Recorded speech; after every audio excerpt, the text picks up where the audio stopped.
Hey there, Ryan Reynolds here. It's a new year, and you know what that means. No, not the diet. Resolutions. A way for us all to try and do a little bit better than we did last year. And my resolution, unlike big wireless, is to not be a raging and raise the price of wireless on you every chance I get. Give it a try at mintmobile.com/switch. $45 upfront payment required, equivalent to $15 per month. New customers on first 3-month plan only. Taxes and fees extra. Speed slower above 40 gigabytes on unlimited. See mintmobile.com for details. Today on CityCast Philly, it's the first year of the Tasties, an award ceremony celebrating Philly's food scene. There's categories like Best Emotional Support Sandwich, Craft Cocktail Excellence, and Crave-Worthy Pizza. The Tasties comes from the group behind Delicious City Philly podcast. I'm speaking with co-host Eli Kulp, who's also the voice behind the Chef Radio podcast, and a well-decorated chef and founding partner of High Street Hospitality Group. You know, Fork, A Kitchen, and High Street. It's Tuesday, January 21st. I'm Trenae Nuri, and here's what Philly's talking about.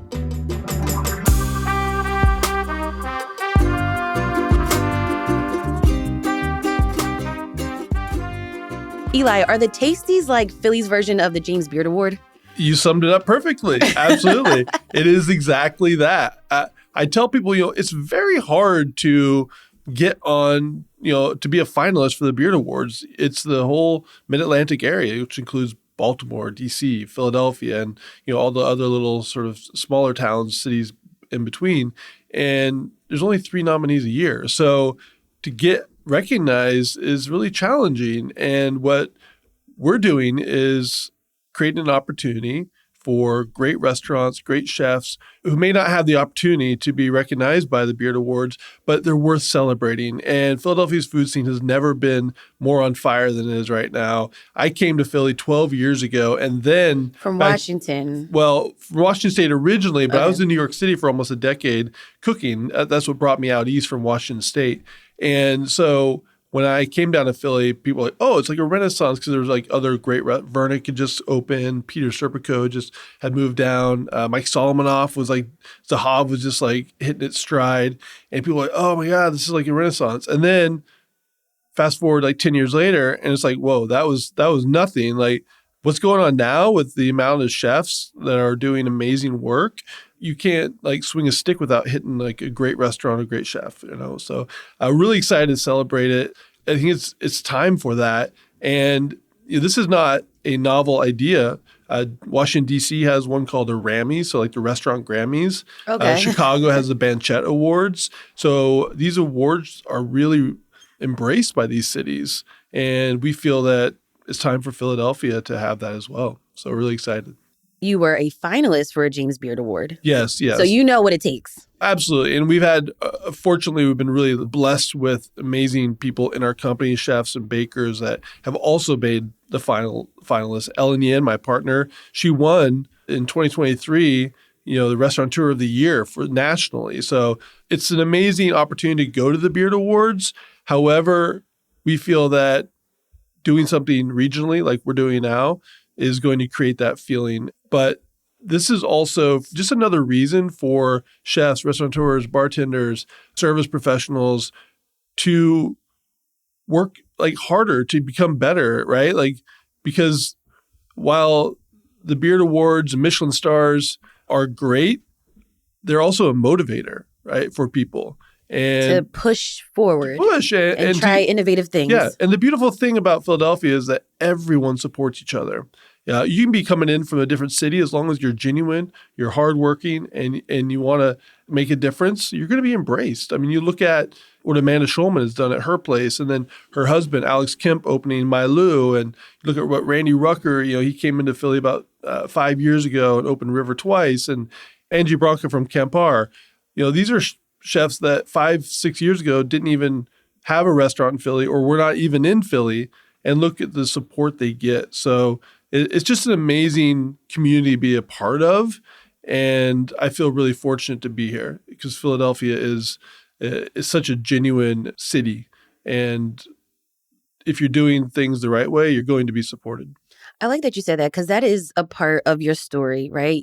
Like you mentioned, you came from New York and went to Philly. And then I read in, I think, a Philly Mag article that's why you stayed in Philly because of the community that is here. And you are a part of that community and keeping that community together. Yes, absolutely. And, it's moments like these where chefs get together and these events are always a great time for the chefs, whether, you're being recognized or you're part of a party, so to speak. It's really only times that we have a chance to get together in the same place all at once and just have fun, enjoy each other. So we have a lot of little surprises along the way that people are going to be like blown away by. This is not just going to be your cookie cutter award ceremony and after party, so to speak. We have a lot of great chefs that are jumping in. They're going to be doing the after party, as well as, we have chocolatiers that are going to be there, confectionery, a ton of great spirits and wine and so everyone's beer. going to be eating good and feeling good. Feeling good. Yes, absolutely. And the beautiful thing is it's on Sunday, February 2nd, and we did it on Sunday for a reason because we could do a little bit earlier. So, 4 p.m. start time, but the industry is off on Sundays. Perfect. Right? So it may be for the average consumer a day that you're like, oh, I didn't think of a Sunday, but it's for a reason because the industry can be there. Let's talk about the categories. You have Restaurant of the Year. Can you tell me about some of the nominees there? Yeah, absolutely. So we have a great mix of categories. You mentioned a couple like Emotional Support Sandwich and, Crave-worthy pizza. Those are part of our People's Choice Awards, which are actually open right now for voting. You can go on our website and there's 4 categories there. We're actually going to have another one called Dish Wizard. We're actually going to celebrate the people that are doing the dishes and and sort of the dirty work. Yeah. And because we want everybody recognized. As far as like the more traditional categories, like you mentioned, Restaurant of the Year, Breakout Chef, Chef of the Year, these are the heavy hitters, right? These are the ones that are really making a difference. And as far as Restaurant of the Year, we have Kalia, which of course is Nook Santonaran's Thai restaurant, which you can't say enough about. It's just impossible. Like, it's such a great restaurant. She's being recognized. She's had a beautiful Netflix Chef's Table that just came out, and she told her story so beautifully. And then we had Jesse Ito, our Royal Izakaya and Sushi, which is a Jesse Ito restaurant. You can't say enough about what they're doing, what they've done to elevate the sushi, specifically the sushi element and the omakase style of dining in Philadelphia. And then the one that may not be as name brand or recognizable is a restaurant called Petramala. Petramala is in Northern Liberties. It's a tiny little spot. You walk right by, you probably wouldn't even notice it, but it's Chef Ian Gray. And Ian is a vegan, and he's been a vegan for quite some time. But he's also very punk rock. Like, he's like a drummer for like punk rock bands, but he's a total sweetheart too.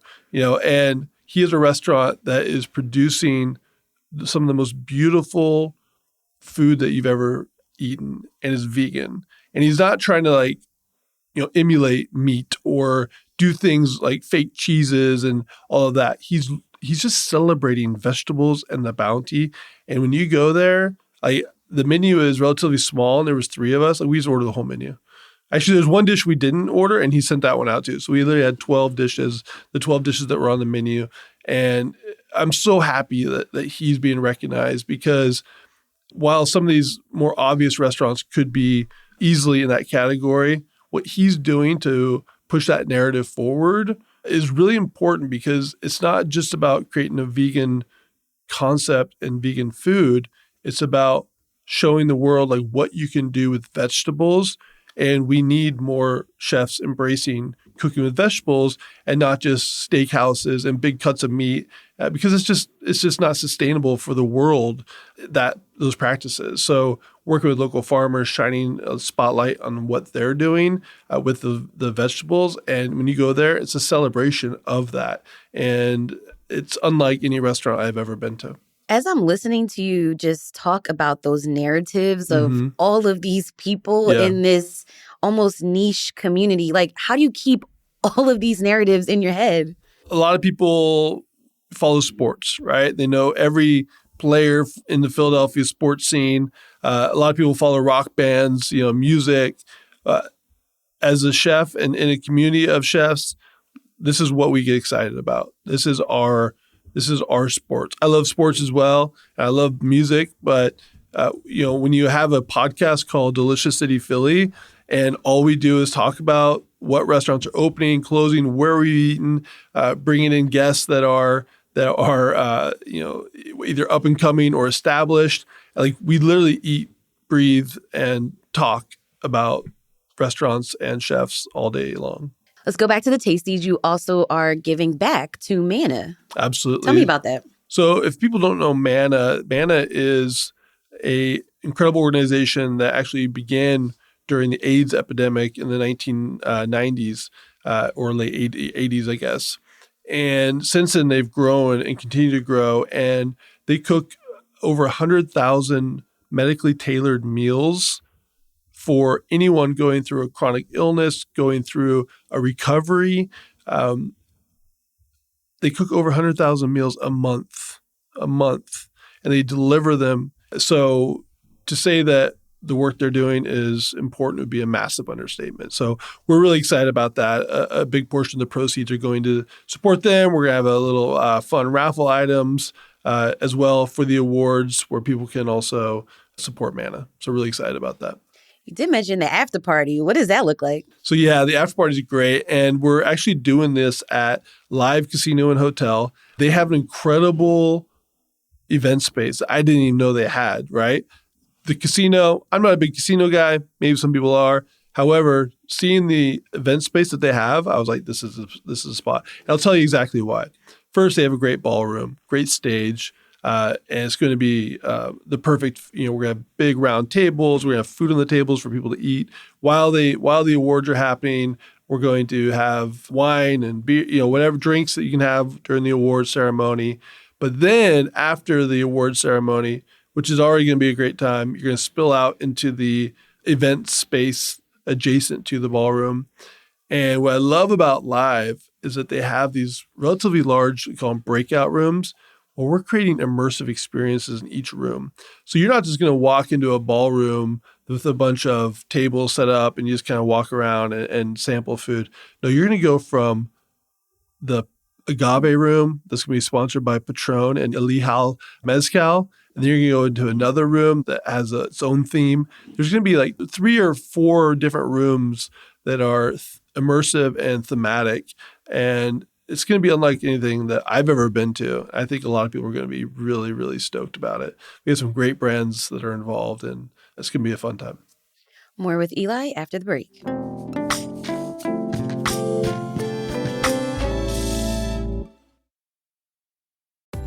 Do you plan your vacations based on whether you can speak the local language? With Babbel, language no longer has to be the barrier. I'm David Plotz, the CEO of CityCast, and I went to Mexico City a couple of years ago with my girlfriend, who's a native Spanish speaker, so I just let her do all the talking, like all of it.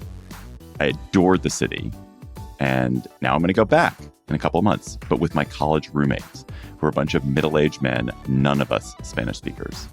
When I was younger, I might not have been bold enough to do that, but now I'm not anxious because Babbel has me covered. Thanks to Babbel, I know how to order a taxi, how to give directions, how to order in a restaurant, all the small and useful bits of language that make international travel easier.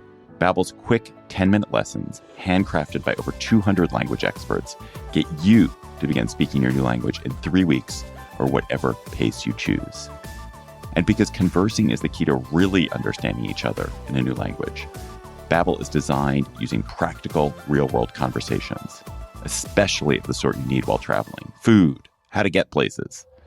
Babbel's tips and tools are inspired by the real-life stuff you actually need when communicating.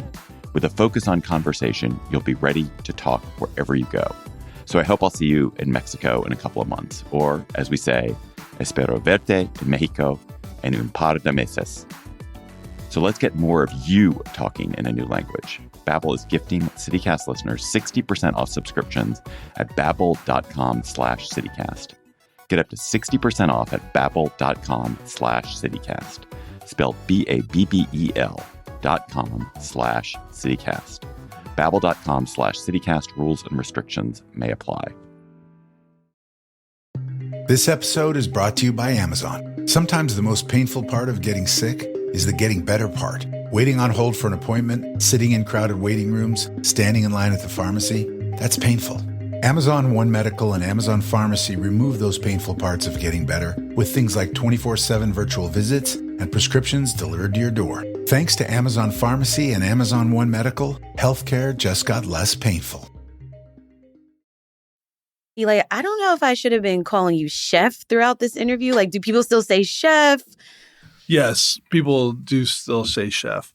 And I joke with people, we are the only other profession that I can think of other than doctors where it's like, hey, chef, what's up, chef? Chef, what's going on, chef? It's like that. I think it was a Seinfeld or maybe The Office or something where, everybody's like, doctor, doctor, doctor. This is our world. It is chef. And it's great too, because if you forget somebody's name, you're like, hey, chef, what's up? Yes. Like saying, hey, buddy, type thing, right? Right. Hey, pal. Yeah. I want to talk about your story. And you've told this story so many times. While you were on the top of your game in the kitchen, one of the top chefs in the city, you went through a tremendously difficult personal experience. You had to be forced to rethink about your identity and your career. Sure. Can you just tell our audience what happened, for those who don't know, and how you actually made that transition into podcasting? Right. I came out of Philadelphia in 2012. We relaunched Fork, which was at its 15th birthday at that point, and totally revamped the space, remodeled the kitchen and the dining room, and launched it.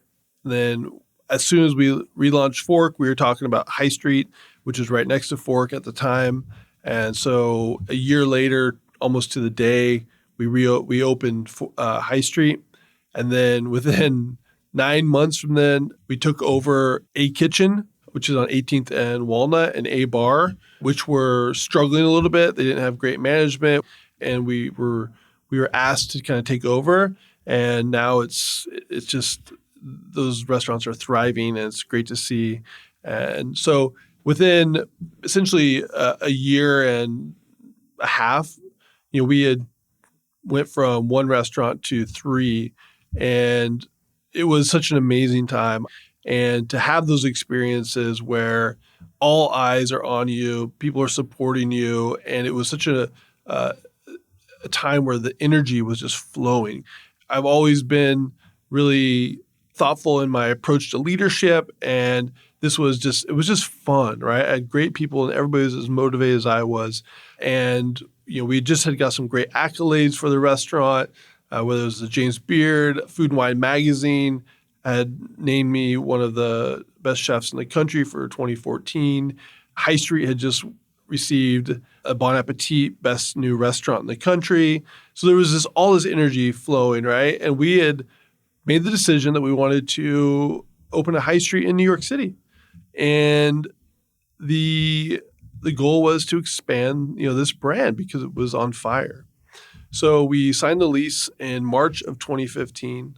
And then, was that March, April, May? So about 2.5 months later, I was commuting up to New York City. And at the time, I was living kind of in between the two cities. And I was commuting back to New York after working the day down in Philadelphia. Usually I would have taken the later train, which is like the 10 o'clock train. But that night, I finished up early. It was a little bit of a slower night. So I was like, all right, I'm going to get out of here a little early. I had an early morning appointment. And so I jumped on an earlier train. And that was the train that derailed outside of Port Richmond. It went into the corner, a 50-mile-an-hour corner at 108 miles per hour. 8 people lost their lives, unfortunately. Countless were injured horribly. The way that I was positioned in the train or seated in the train at the time, I was on the left side of the train, and the corner was a left corner. So when the train derailed to the right, I basically was catapulted in the air. And just the way that my neck hit the luggage rack directly across from me, it broke my neck. So I immediately was paralyzed from essentially the chest down. Losing my ability to walk is obvious. I'm in a wheelchair, but less obvious ones maybe is that I lost the use of my hands. so I can't grab things. I'm technically quadriplegic. And at that moment, my life completely changed. I was no longer able to do what I wanted to do, how I wanted to do it, what I had worked 20 plus years to do. Kitchens aren't made for people in wheelchairs. They're tight, they're busy. And, after going through a couple years of rehab and trying to find my place in the kitchens in the restaurant again, whether it was helping the chefs create menus, direction, leadership, working with the overall vision for the company, I realized that I was trying to put a round peg through a square hole, essentially. And I came to the conclusion in 2019, I said, you know what? I need to figure out something. This is not working. I don't have the energy to be here 12 hours a day, nor do people really want me here 12 hours a day, because if I'm not actively participating in the prep, in the service, like what am I doing, right? Like I felt that I was just really almost like in the way, so to speak. I couldn't find my place in a company that I helped build. It was a really strange and confusing time in my life. However, there was a friend of mine who had recently opened a small podcast studio, and he was working on creating a little network locally. Is that Kismet? As Kismet, yeah, with Christopher Plant. And so we were talking. He was just kind of showing me his setup or whatever. I was like, oh, that's really cool, whatever. And then a day or two later, we were talking, and it came up that, what about doing a chef podcast? Like, what does that look like? And so we tried it out, and we recorded probably 4 episodes with a launch date of March 15th, 2020, which was, the day the world closed. Mm-hmm. And so we put that on pause for a couple of weeks until we kind of figured things out. The time was actually great because it was kind of a captive audience. People were hungry and curious about what other chefs are doing to survive. And we had those stories. We were able to use that as a platform. And that gave it the momentum to become the go-to podcast to hear what other chefs, their stories, how they're getting through things, the trials and tribulations of coming up through the industry. A year and a half later, I recognize that because again, the excitement and the support of the guests that come into the restaurants and the momentum that Philly's food scene was gaining, I felt that we could do a podcast that's all about the Philadelphia restaurant scene. And that was Delicious City, Philly. And that one's a little bit different. So Chef Radio is just myself and talking with another chef. And we're just going through their story. And these chefs are like well decorated as well. Yeah. And all these over are the best in the country. World, yeah, in the world. Yeah. Yeah. So, it's a great, those are great. They're very stimulating for me. It also helped me reconnect to an industry that I felt I had lost that connection to. And it gave me the purpose again. And for me, my purpose was always leading a team, creating food, creating great guest experiences, and having a place in people's lives. Restaurants are a place to come in and forget, all the stress that you're having. Have a moment to put the phones down and just have conversations and connect with people. They're an escape, and that's what we do. And we create, that's our goal every day going into it. So that's a purpose for me. It's also, my purpose was to create great leaders, and develop people and push people beyond their own perceived limits. And then I lost that. And so for me, it was like trying to find my purpose again. And I felt Chef Radio was that. And then, that was, then Delicious City came along. So I've been doing both of them for over 3 years now. We have a Best Bite segment. We have, what you've been eating. We have food news. We have events and pop-ups. So it's like a one-stop shop for anyone who's interested in the food scene to get their weekly dose of what's happening and get ideas. And it's great because people always come up to us like, oh, here's my list of restaurants that I've developed listening to the podcast. Like, these are where I'm going. This is where I'm planning on going. Or I went to this place. It was awesome. So it's always great. As you guys know, it's, you put things out there, you walk through these doors that are opening, and great things just kind of happen. And that's what I feel like is what Delicious City is. And now, we're so honored to be able to produce the first ever chef and restaurant awards for Philadelphia with the Tasties. Tasties.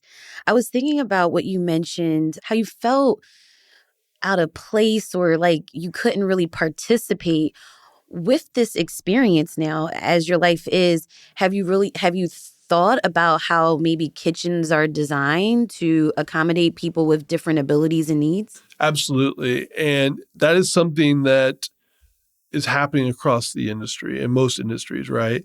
The thing about Philadelphia, for example, it's a very old town, right? There's a lot of older buildings that, ADA was not around until the 90s.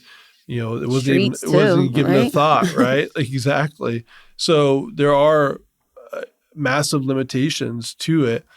Thankfully, all of our restaurants at the time I was injured were all wheelchair accessible, at ground level. I couldn't have imagined if I would have had 6 steps to try to figure out, I would never have been able to get into my restaurants. So yes, it is something that developers are thinking about more.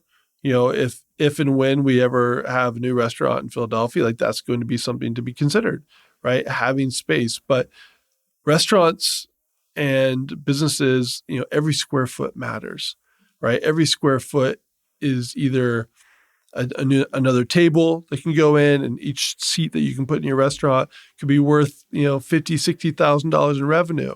So it is this kind of give and take and trying to figure out how to make it work. Restaurants are chaotic. They're tight. They're hot. They're loud.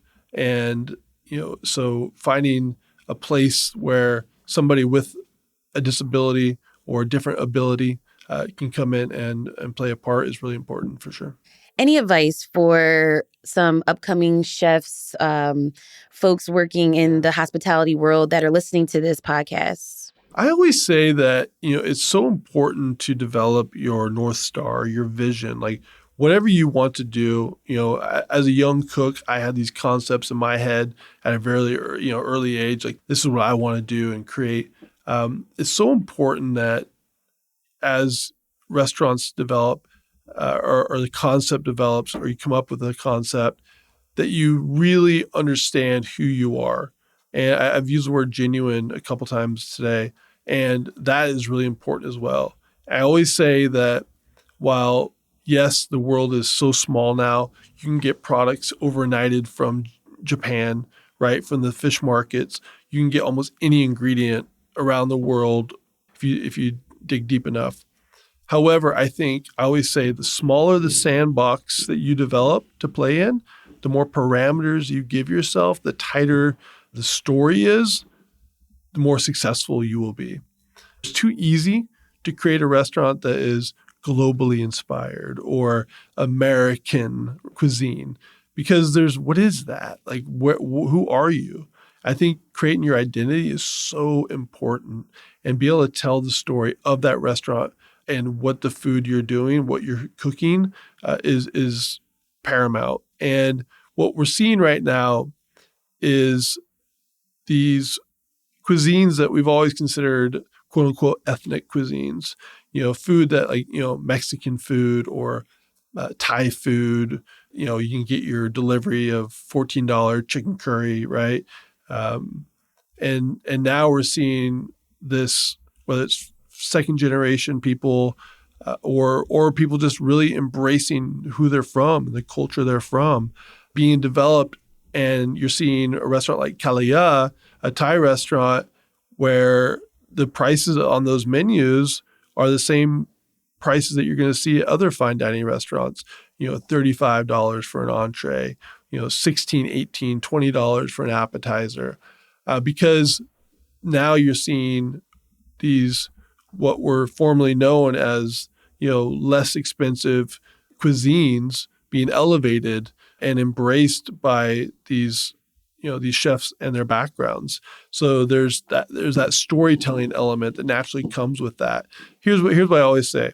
If you can create a menu item or a dish that hits all the five senses, great, or the restaurant has all the atmosphere, the smells, the tastes, the sounds of a great restaurant. But if you can create a dish that, I always say, it's like the sixth sense, where it is a story and the person gets that story or understands that story, they'll never forget that dish. And you feel it in your soul. Exactly, right? So if you can get people to feel that way with the food and understand that there's more to it, I always say, chefs are storytellers. We have the opportunity to create amazing stories through the food, because food is history. Those two things are eternally locked together, food and history. And the deepest dive you can go, you still won't uncover all the history of food, Heard.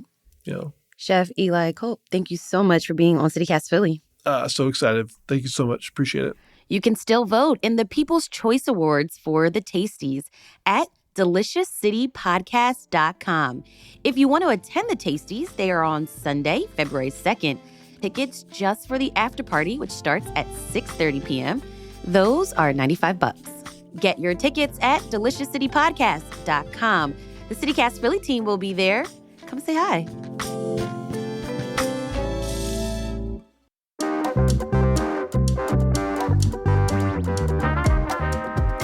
That's all for today here on CityCast Philly.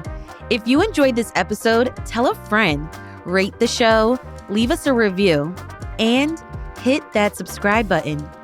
Be sure to sign up for our morning newsletter, Hey Philly, to learn more about what else Philly's talking about. We'll be back tomorrow morning with more news from around the city. Bye.